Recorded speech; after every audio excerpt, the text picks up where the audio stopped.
What's the proper way to look at goals?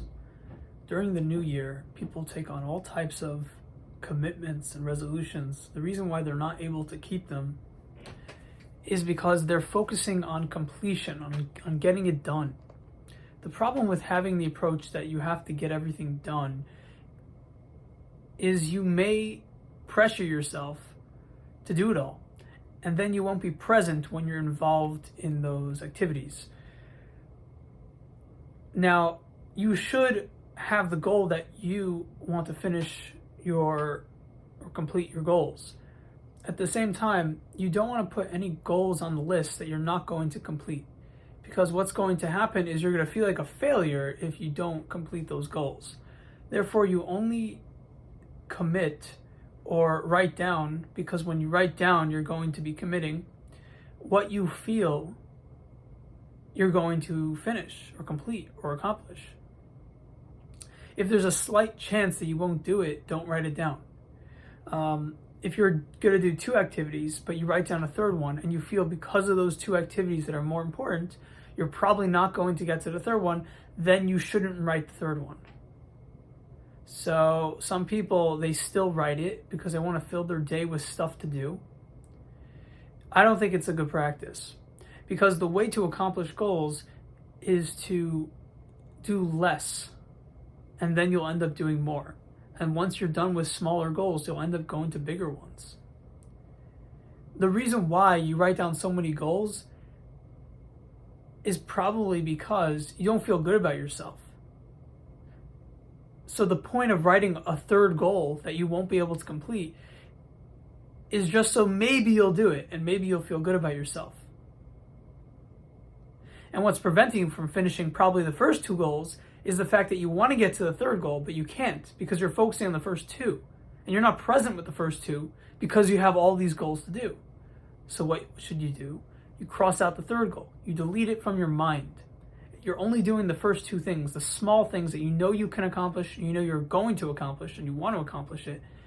And you'll focus on those. Once you get rid of the other two, you'll naturally write more things down if there's time.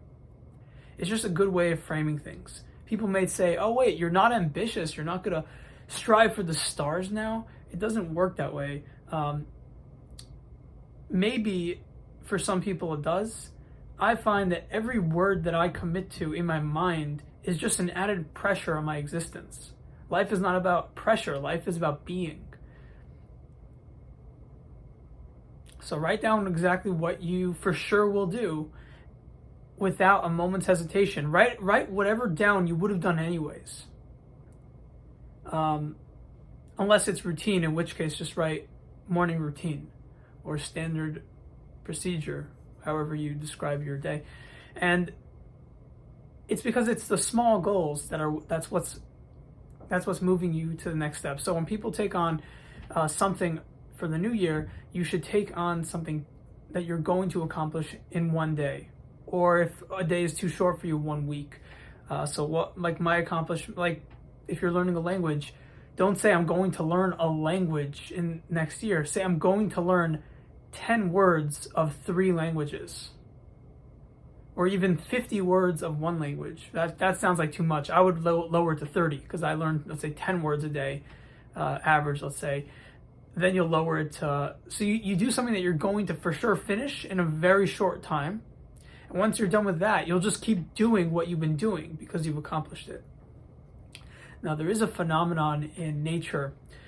When a person feels like they've done what they set out to do, they slow down and they stop accomplishing. They stop trying so hard, and they don't get so far as a result. So I find that mainly applies when you're searching for approval. So if you're not in touch with your emotions, and then people start patting you on the back, wow, you know so many languages, you know so much of this particular language, all of a sudden your mind eases up because you did what you set out to do. You wanted to know languages because you wanted to be integrated in culture, and you did that. People feel like you're Spanish or you're Irish or whatever language you're learning, so your mind will all of a sudden ease up. That is a phenomenon. Now, if you're not really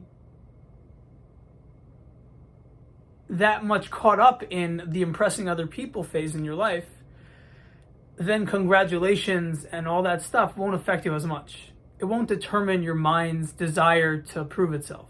You're learning languages less for proving yourself and more for fun, more to enjoy life, for the multiculturalism, for the connecting with who you are, which is everyone, stuff like that.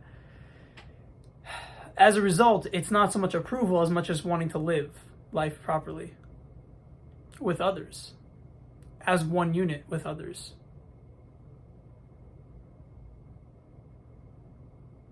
So if you want to bring in spiral dynamics, those who are in later tiers won't have this issue as much.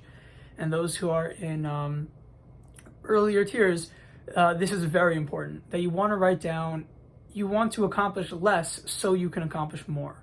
It's like tricking your psyche into achieving great things through accumulation and not through just major stepping stones.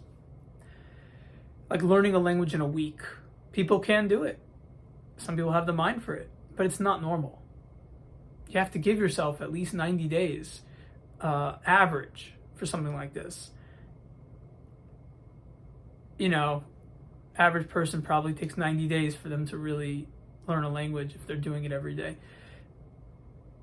And that's how you do it. It's slow and steady wins the race, but it's more than that. It's doing something that you will automatically accomplish. Because we're trained in our modern day society that if there's no pain, there's no gain. Pretty much tier 1 in spiral dynamics. That if it's easy for you, there's something wrong with that. But that's a problematic outlook. Because even if it's easy today, after 90 days of accumulating knowledge, that wasn't easy. You would not have been able to do that in one day. But they have in tier 1, you have a very myopic perspective on life. And so they want you to hurt yourself. They want you to push thresholds without realizing that you've accomplished something great. Right? They're focusing on stereotypical achievements and not on the small things that are extravagant if you really focused on it, if you really looked at who that person is. A person with disabilities, he's not going to be able to accomplish what tier 1 normally says is great. But if you put it in the right frame of reference, him doing what he's doing is similar to someone in Harvard, getting a PhD, or Einstein discovering E equals MC squared. So you have different people that, on a proportional standpoint, they're going to be geniuses had you just saw them correctly, looked at what they're doing, and it's equivalent to someone very smart. Why did I bring that in? Oh, because tier 1 doesn't look at things correctly. They're very fixated on status, so they like to condescend without realizing it. They like to feel superior. And as such, they belittle the achievements that you're achieving in your bedroom. For example, I just bought this really amazing thing. It doesn't spill. And I found that as an achievement. Like, I actually bought this and it works. It's really hard to do that. And I figured out that if I looked up on the reviews, I can figure out why it wasn't working for some people. And then I figured it out. So for some people, it's like, okay, you're just looking up random stuff. But for someone with ADD, who doesn't have the patience to find the right thing that doesn't spill for a good price, that's a big accomplishment. So I feel good about that. But is someone in tier 1 going to see that as an accomplishment? Probably not. Anywho, the moral of this is the proper way to approach achievements and goals. It's all about perspective.